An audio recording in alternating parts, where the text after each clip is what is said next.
Eh bien salut à toi et bienvenue pour cette nouvelle vidéo où je vais présenter 5 jeux PS2. Oui, encore PS2, pourquoi? Parce que ça marche bien la PS2, apparemment pas mal de gens se mettent à collectionner cette plateforme. La PS2 c'est pas cher, mais la PS2 il y a énormément de jeux, beaucoup de jeux qu'on croise régulièrement dans les caches ou dans les magasins indépendants, etc. ou même dans les brocantes. Dans les brocantes, beaucoup de PS2 d'ailleurs. Mais il y a certains jeux qu'on croise pas du tout. En tout cas, c'est mon cas. Voilà, si je quitte Internet, et d'ailleurs, dans les 5 jeux, je précise, il y a un jeu que je n'ai pas trouvé sur Internet. Voilà, ça c'est beau. Hein. Enfin, sur eBay, il n'y en a pas. Voilà, donc déjà comme ça, c'est clair. Voilà. En tout cas, voilà, les autres, ce sont des jeux que je ne trouverais pas si je n'avais pas Internet. Évidemment, c'est des jeux que je ne vois pas du tout. Voilà, donc que je vois pas du tout depuis plusieurs années. Voilà, donc je vais vous présenter ces 5 jeux-là sur PS2. Voilà, encore une fois, la PS2, ça fonctionne bien, les gens apprécient. Donc je continue. Toujours pas de miniatures, pas de petites voilà, de miniatures gameplay, etc. Pourquoi? Parce que c'est du montage, etc. Mon ordinateur ne supporte pas très bien les gros montages. Voilà, il y a vraiment un gros problème avec mon ordinateur, il faudrait que j'en achète un nouveau. Mais bon, c'est pas dans les projets immédiats, donc voilà, pour l'instant, on va se contenter de ça. Au moins, je présente les jeux et vous irez voir des gameplays. De toute façon, si j'avais mis des miniatures, vous auriez été regarder quand même des gameplays plus complets, etc. pour voir le son, etc. parce que j'aurais pas mis le son. Donc voilà, franchement, ça sera pas déplaisant, vous inquiétez pas. J'ai de quoi dire 2-3 minutes dessus, voilà, à chaque fois. Et puis comme ça, au moins, vous avez une idée de ce que c'est. On est parti, on est parti. Alors, le premier jeu de cette sélection, donc des jeux trouvables ou pas. Donc pour cette fois-ci, j'ai pris un petit jeu de pêche. Un petit jeu de pêche sur PS2 qui s'appelle Rapala Pro Fishing. Donc ce jeu-là, moi je l'ai vu une fois il y a quelques temps, je sais plus, il y a quelques années. Je l'ai acheté directement parce que je me suis dit tiens, un jeu PS2, un jeu de pêche sur PS2, c'est pas courant. Et donc je l'ai acheté, j'ai testé, donc voilà, c'est un jeu, c'est un TPS, vous êtes sur un bateau, vous promenez sur l'eau, vous avez un radar, et donc vous balancez l'hameçon, vous avez une vue sous-marine, où vous balancez un petit peu votre hameçon, etc., vous le faites bouger, pour essayer d'appâter donc les poissons, et lorsque ça mord, vous avez une tension de ligne à respecter, etc. Et donc, vous essayez donc de pêcher les plus gros poissons et le plus de variétés possible, forcément. Voilà. Il y a un petit côté Pokémon là-dedans. Non, pas du tout. Mais donc voilà, c'est un jeu de pêche, quoi. Un jeu de pêche. Et il me semble que d'ailleurs, il y avait un accessoire qui était sorti sur PS2, un moulinet de pêche. Alors, est-ce que je me trompe? Est-ce que je rêve ou pas? Mais il me semble qu'il y avait un moulinet de pêche sur PS2. Bon, voilà, c'est une version FAH, et oui. Donc, qu'est-ce qu'on a? Embarqué votre matériel, démarrer le bateau, et c'est parti. Waouh, ça donne envie. Hop, voilà l'intérieur, avec donc l'artwork qui est repris pour le CD et pour la notice. J'ai mon retour vidéo qui est là-bas, donc comme ça je peux le regarder de temps en temps, c'est impeccable. Voilà, hop, je rapproche un peu. Voilà. Et donc voilà, à l'arrière vous avez des petites images du jeu. Alors, on va pas non plus s'éterniser là-dessus. C'est un jeu de pêche, donc c'est marqué des basses, brochets, cendres, saumons, truites et bien d'autres espèces. Voilà, plus de 250 000 hectares des eaux les plus riches en poissons géants. Donc voilà, vous allez pouvoir vous faire plaisir. Mais franchement, il y a des jeux de pêche qui sont sortis sur les consoles récentes. Prenez plutôt ces jeux-là. Celui-là est pas super beau. On dirait un peu on va dire que les graphismes, c'est du niveau d'un GTA un peu rabaissé, quoi. Vous voyez, c'est un peu le style, quoi. On va dire voilà, la grosseur des personnages à l'écran, etc. Même si là, je pars loin dans le délire. Hein. Je parle juste du bonhomme sur son bateau. Hein. Voilà. Donc, impeccable, ce petit Rapala Pro Fishing que je vois jamais. Je dirais que ça vaut peut-être 5 €. Mais honnêtement, je ne le vois jamais. Donc je suis content parce que j'ai un exemplaire qui est complet. Mais voilà, un petit exemplaire FAH de Rapala Pro Fishing. Voilà pour ce premier jeu. Bon, pas énormément de choses à dire, en même temps, c'est pas non plus, voilà, c'est pas le jeu de l'année. Hein. Ah si, il y a autre chose à dire, c'est que je crois qu'il est sorti en 2004. Ouais, 2004, donc c'est vraiment dans la fin de la console. Hein. Voilà, on rappelle la fin de la console, on va dire c'est 2006-2007, voilà, entre l'annonce et la sortie de la PS3. Hein. Évidemment. Ensuite, on a Giant Citizen Kabuto. Donc ce jeu-là qui est un TPS action plateforme, voilà, vous avez un jetpack, etc. Donc vous vous déplacez dans les airs et tout, c'est vachement cool. On a un mode multijoueur qui était assez rigolo, voilà, où on vole, on se tire dessus, voilà, enfin bref, voilà. Bon, maintenant le mode multijoueur, je sais pas, je crois que c'est possible en local. Non, c'est pas possible en local. Ah mais je crois qu'en plus c'était sur le multi, il me semble que c'était sur PC peut-être qu'il y avait un multi. Mais je me rappelle qu'il y avait un multi là-dessus. Ou je me trompe peut-être. C'est possible ou pas? Enfin, vous me marquerez dans les commentaires, mais ce jeu-là, il me semble qu'il y avait un multi. Enfin, c'est vraiment des vidéos que je fais à l'arrache. Hein. Mais en tout cas, voilà, le scénar, il se scinde en 3 parties. Et donc, voilà, la 3e partie, évidemment, il y a le Kabuto, la grosse bébête à battre, qui est invoquée donc par, je crois que c'est par votre belle-mère ou je sais pas quoi, enfin bref, c'est un truc comme ça. Et c'est plutôt sympathique, c'est un jeu qui est cool, la musique est sympa. On a les doublages VF qui sont vraiment cool, donc si vous pouvez le trouver en français, ça serait le top.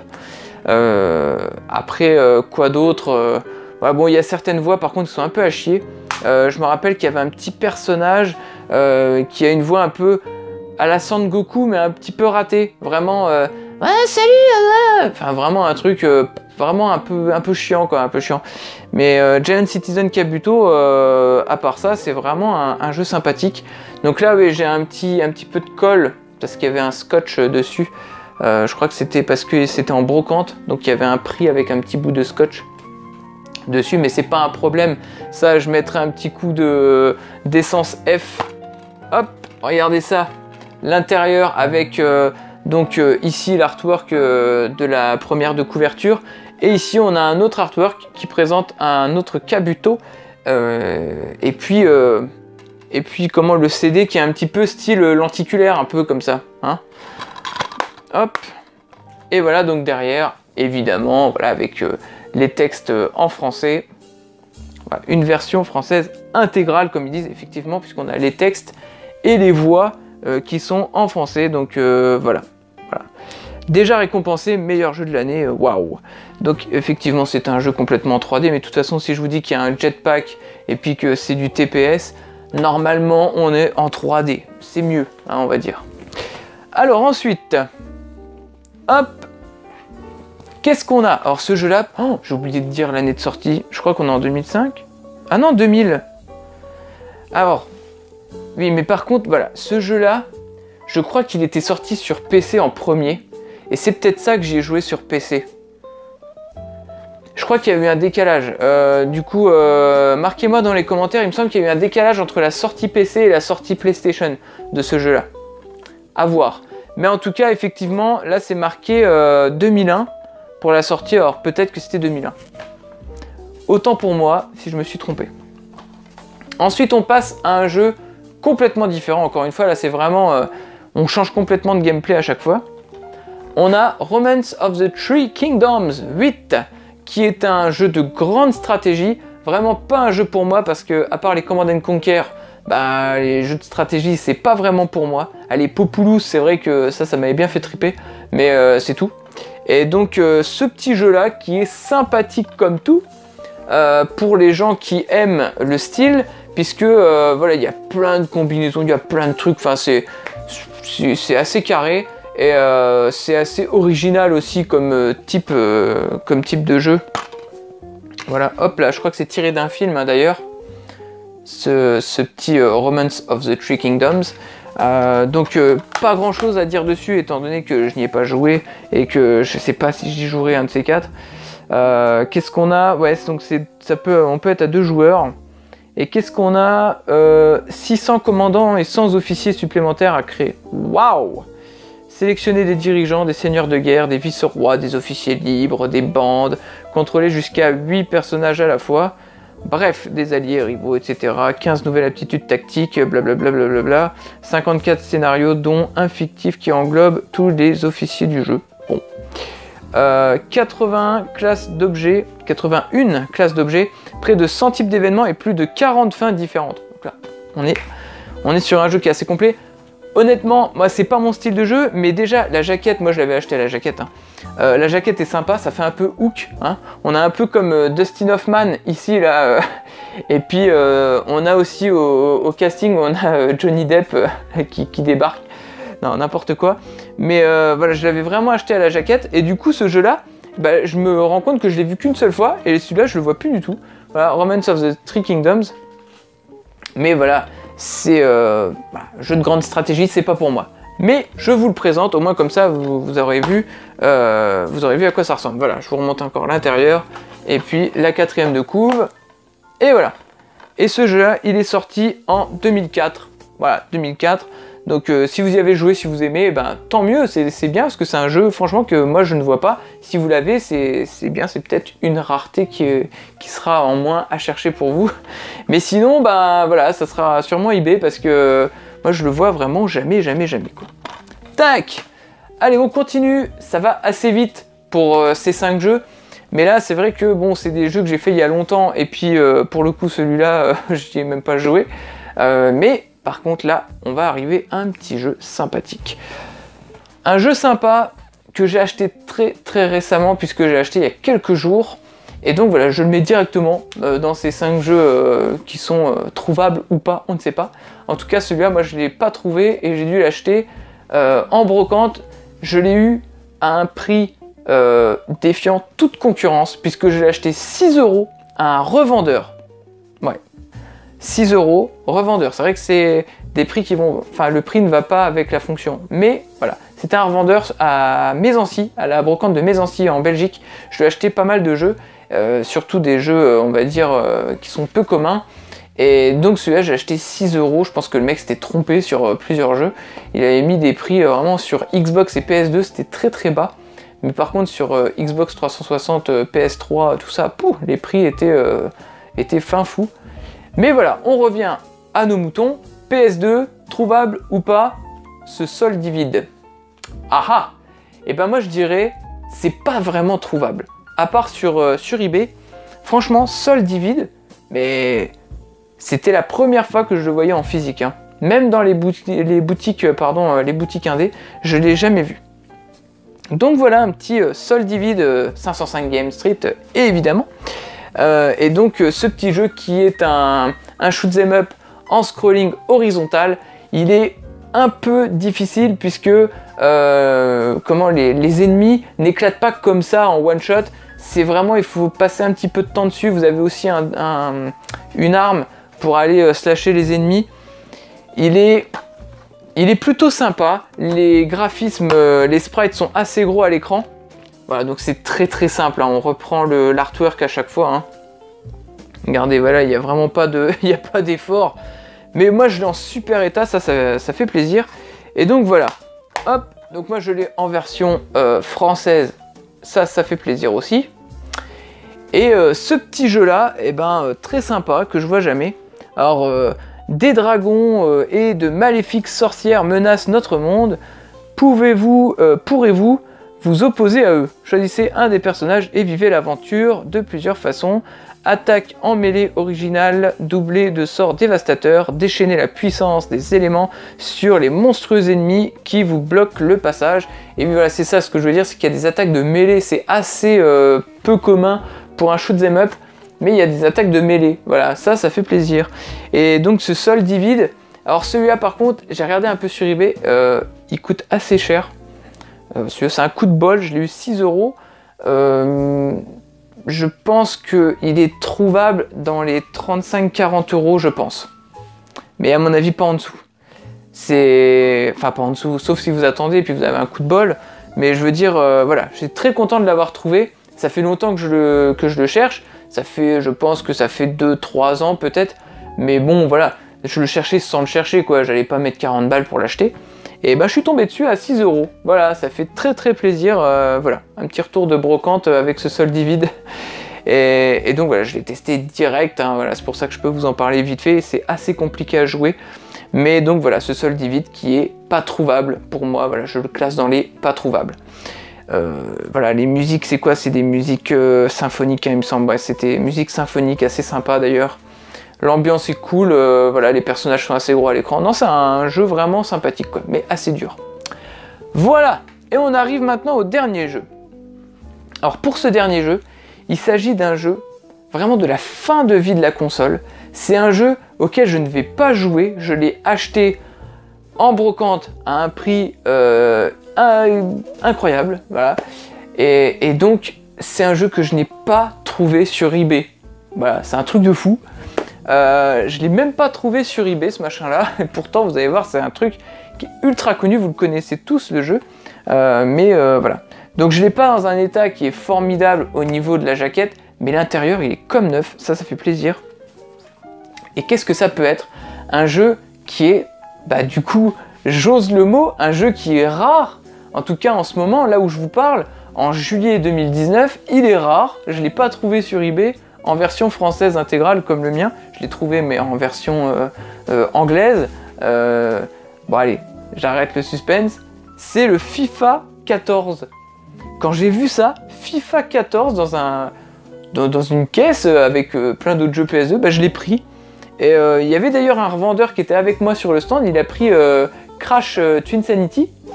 Et il a fouillé, alors il fouillait devant moi, je suis pas trop le gars à pousser et tout, donc je l'ai laissé fouiller. Il est reparti, et moi j'ai dit putain, il y a FIFA 14, sérieux? Et ouais, FIFA 14 sur PS2, édition essentielle, donc voilà. Et voilà, c'est là où il y a un petit problème, il y a un petit truc de rareté, c'est que moi je trouve que le Legacy Edition et pas l'édition essentielle. Donc comme vous pouvez voir, il est un petit peu, là il y a dû avoir de l'humidité, et la couleur est un petit peu craquelée là. Mais bon, je veux dire, voilà, sinon c'est quand même assez cool. Et voilà, hop. Donc pour moi, ça c'est vraiment une pièce de collection. Je pense que c'est un des derniers, voire le dernier jeu qui est sorti sur PS2, ce FIFA 14, à savoir qu'il est sorti en 2013, et en 2013 sortait la PS4, ou en 2012 la PS4. Ça veut dire que, vous imaginez, il y avait 2 générations de consoles qui étaient en vente, qui étaient, voilà, on va dire, dans les bacs, et il sortait un jeu sur PS2. C'est un truc de fou. Et donc voilà, FIFA 14, quoi. Et il me semble d'ailleurs que c'est pas le même artwork, il manque un bonhomme, là. Il y a un autre bonhomme sur la version PS3, je crois. Mais voilà, c'est totalement ouf, et je l'ai eu à 1 € ce jeu, donc FIFA 14, 1 € que je garde vraiment juste pour la collection, pour dire, tu te rends compte, regarde ce que j'ai, un FIFA 14 sur PS2. Voilà, et celui-là, je l'ai pas trouvé, je pourrais même pas vous dire un ordre de prix. Ça doit être dans, alors, si c'est vraiment un truc... il était à une trentaine d'euros en édition Legacy, là, donc j'imagine que ça doit être 35-40 €, ça se trouve, ou peut-être beaucoup moins, je sais pas, mais en tout cas, il n'y en avait pas sur eBay. Et voilà, super content d'avoir trouvé ça, et je peux vous dire même que c'est la boîte d'origine, étant donné qu'il y a le petit autocollant FIFA qui est là, donc Official Licensed Product. Et donc voilà, je suis le premier FIFA qui rentre dans la collecte, quoi. C'est enfin le premier FIFA sur PS2. Étant donné que voilà, j'ai le 18 sur Xbox 360, et d'ailleurs je chercherai le 19 sur 360 évidemment. Et donc voilà, ce jeu c'est la rareté de cette vidéo. C'est ouf quoi, un FIFA. Mais bon voilà, donc je vous le présente. Si vous l'avez pas, celui-là à mon avis bonne chance pour le trouver, parce que il est même pas sur eBay quoi. Voilà, et je vous fais un petit récap. Hop. Un petit récap de ces 5 jeux, donc Rapala Pro Fishing, le Giant Citizen Kabuto, le Romance of the Three Kingdoms 8, le bien-aimé Soul Divide, et l'incroyable FIFA 14. Voilà, FIFA 14, n'importe quoi. Mais pourquoi pas FIFA 14, ouais, pourquoi pas. Bon, je le mettrai peut-être pour voir un petit peu graphiquement où est-ce qu'on a poussé la PS2, parce que voilà, c'est vraiment c'est un des derniers jeux, c'est sûr quoi. 2013 quoi, c'est un truc de fou. Donc voilà, j'espère que ça vous a plu cette petite vidéo. Évidemment, je ferai un effort de montage pour les prochaines vidéos, voilà, mais il faut que j'ai le temps et tout. C'est beaucoup à l'arrache, moi. Des fois, je regarde un petit peu dans les étagères, je me dis tiens, allez hop, je vais en prendre 5, puis je vais faire une petite vidéo. Donc voilà, bon. Je suis resté encore sur PS2, j'essaierai de changer de plateforme, mais je sais que ça vous convient parce que personne me dit tiens, tu pourrais faire sur tel. Je pourrais faire un épisode très sympa. Je pourrais faire sur Xbox classique. Ça sera le prochain. Le prochain, ça sera sur Xbox classique. Je l'annonce, voilà. Et là, il y a vraiment du sympa. Je pense même qu'il y a du lourd. Je me suis pas bien renseigné, mais je pense qu'il y a même du très lourd. Voilà, du très lourd sur Xbox classique. Bon, c'est pas non plus du truc de ouf, mais il y a du lourd, on va dire, par rapport à ce que j'ai, quoi. Et donc voilà, donc en attendant, je vous dis, amusez-vous bien, jouez bien, collectionnez bien, et puis essayez de trouver ce jeu de merde. Oh pardon, je dis jeu de merde parce que je suis pas fan des FIFA, mais je suppose qu'il y en a qui le cherchent. Et donc collectionnez bien, amusez-vous bien, et puis on se revoit dans une prochaine vidéo. Encore une fois, je vous souhaite que la force soit avec vous dans vos recherches, dans votre collection, et puis bien entendu, dans vos parties de jeu, je vous souhaite de gagner. Allez, salut à tous, ciao!